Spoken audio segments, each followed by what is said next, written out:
Okay, so as the first problem, let's start with an easy one. If velocity is given as a function of displacement, v given as a root x, where x is displacement, a is a constant, and we have to find work done by all the forces.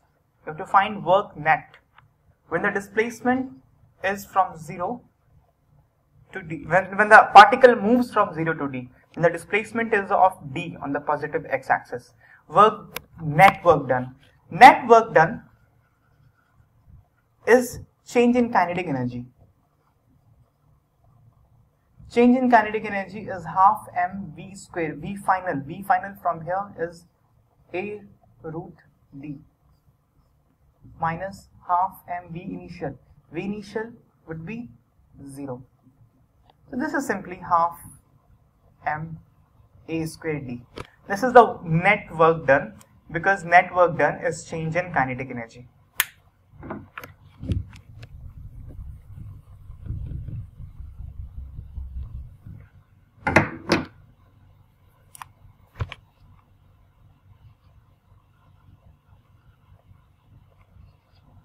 X is displacement, t is time. A particle is following this equation of displacement with respect to time. The mass of the particle is, we can't say particle, it's 1 kg. Suppose it's a body which is having a displacement and time relation of this, and the mass of that body is 1 kg. Now we'll have to find the work done, net work done, from t is equal to 0 to t is equal to 1 second.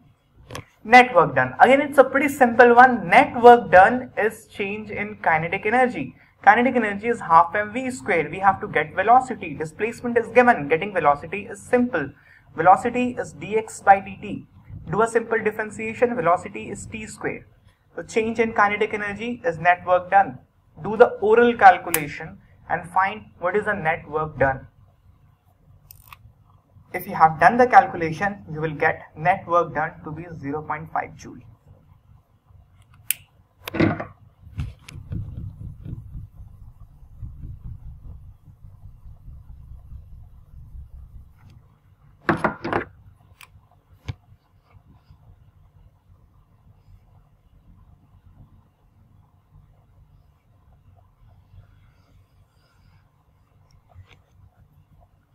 We have a rough surface of this kind.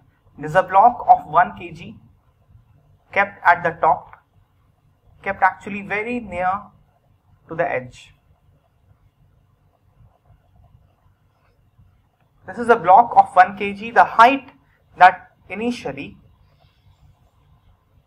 it is kept on is 1 meter, and the height at which it finally goes is 0.8 meter. Now, a small nudge is given to this block, and this is not frictionless. This is a rough surface. So friction will be acting during the course of its journey from this elevation to the next elevation. So it just comes at the top. It just comes at the top of the next platform and stops there. So we have to find what was the work done by friction during the course of journey. So this is simple actually. The net work done is change in kinetic energy. Change in kinetic energy is 0. So net work done would be 0. The forces that we see here are the only two. One is friction, the other is gravitational force. There is no third force acting here.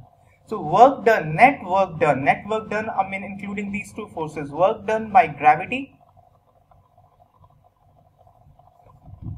plus work done by friction has to be change in kinetic energy, which is 0. So work done by gravity, see, gravity, the force due to gravity is always vertical. So any horizontal movement, the work done by gravity is 0, because in any horizontal movement, the force and the displacement will be perpendicular. In that case, work done by gravity would be 0. When we calculating work done by gravity, we only see vertical movement. It comes from the top to the bottom 1 meter, work done would be positive. From bottom it goes to the top of 0.8 meter, work done would be negative. So if we are looking from initial to final position, the displacement of it is 0.2 meter. So work done by gravity, this will be equal to minus m into g into h, which is 0.2 meter, not minus, plus, because it is coming downward and the displacement and the force would be in same direction. So this is the work done by gravity plus work done by friction should be equal to 0. Simple. So work done by friction will be equal to minus mass given as 1, g take it as 9.8 into 0.2 minus 1.96 joule. Work done by friction. Work done by friction will always come negative in most of the cases because it is opposing force. Sometimes it may be supporting the motion. In that case, work done will come out to be positive. But since friction most of the time is opposing force, so it always acts, most of the time it acts opposite to the displacement. When force and displacement are opposite, the angle between them is 180 degree, cos 180 minus 1, remember? So the work done comes out to be negative as it should have been.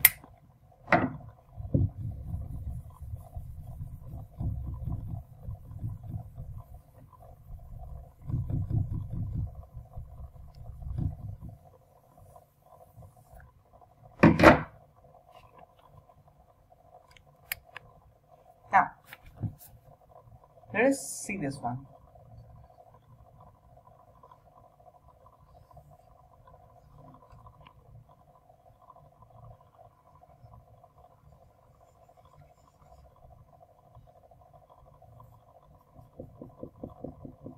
There is a massless span of this shape which is attached to the spring and held like this. A particle of, let's see, 0.1 kg is dropped from a height of 0.24 meter. Now when a particle is dropped on the pan, it will provide some impulse. Impulse, if you don't know, don't worry. There will be some collision, at least you will understand. Particle will fall, it will collide, and that will press the pan and spring system to some by some amount.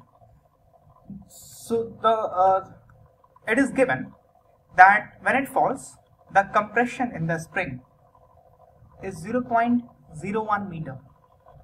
Now, question is, from what height should it be dropped so that the compression is 0.04 meter? Meaning, when it is dropped from 0.24 meter, the compression is 0.01 meter in the spring.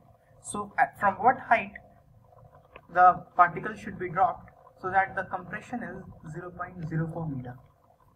Now, this is an easy one, and you should really try this one out and get your answer. So, to solve this, it's again an easy problem. You can do it simply by energy conservation, or you can go with work energy theorem. We'll frame equation by considering both, and the equation will turn out to be the same. Actually, let's start with work energy theorem. Work done by all the forces is equal to change in kinetic energy. This is work energy theorem. Now, work done by all the forces. Which are the forces here? The first force is gravity, earth, force due to the earth. Other force is the spring force. There is no other force. The force that will be there during the collision, there will be two forces equal and opposite. So that is the internal force between the particle and the pan. And anyway, there is no net force there. So we are not considering that.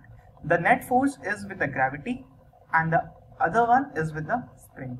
So work done by gravity would be the total height by which it has been dropped. So 0.24 meter plus the compression, because after compression the pan would come down and the particle will actually come here. So this drop plus this drop, that will be the total drop of the particle. So work done by gravity will be mg into initial height plus the compression. This is the work done by gravity plus work done by spring force. Now work done by spring force would be negative, because spring now is in relaxed state. As I told you, the pan is massless. So when the particle would be coming down, spring force will be acting opposite, resisting the compression, and still the pan would be coming down. So the force of the spring will be opposite to the displacement of the pan. So the work will come out to be negative. So minus, and spring force is half k x squared. We know that this is equal to 0 because change in kinetic energy when it is compressed, the whole system is at rest momentarily. So there is no kinetic energy at that point, at the point of maximum compression. So kinetic energy is 0, change in kinetic energy is 0 because initially it was 0, finally it is 0, change is 0. So this turns out as mgh plus delta x is equal to half k delta x plus square. Okay, now if we would have used energy conservation, then in that case the potential energy drop, gravitational potential energy drop, would be converted into spring potential energy. Now gravitational potential energy is mgh and total drop in the height is 0.24 plus the compression in the spring. So this is the gravitational potential energy drop that would be converted into spring potential energy, and spring potential energy is this. So gravitational potential energy converting into spring potential energy. We could have used energy conservation as well, simply. So whichever way you feel like, you can go about, but the equation is remaining the same. So this is one equation in which you know you know everything actually, height, delta x, everything you know.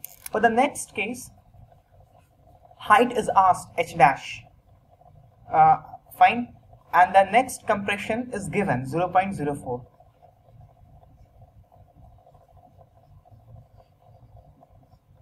So from these two you divide the one equation by the other, and h delta x dash is known, h dash you have to find. It is as easy as candy. I'm not going to do the calculation, and you too don't do the calculation on paper. Do it mentally and see if you can do it.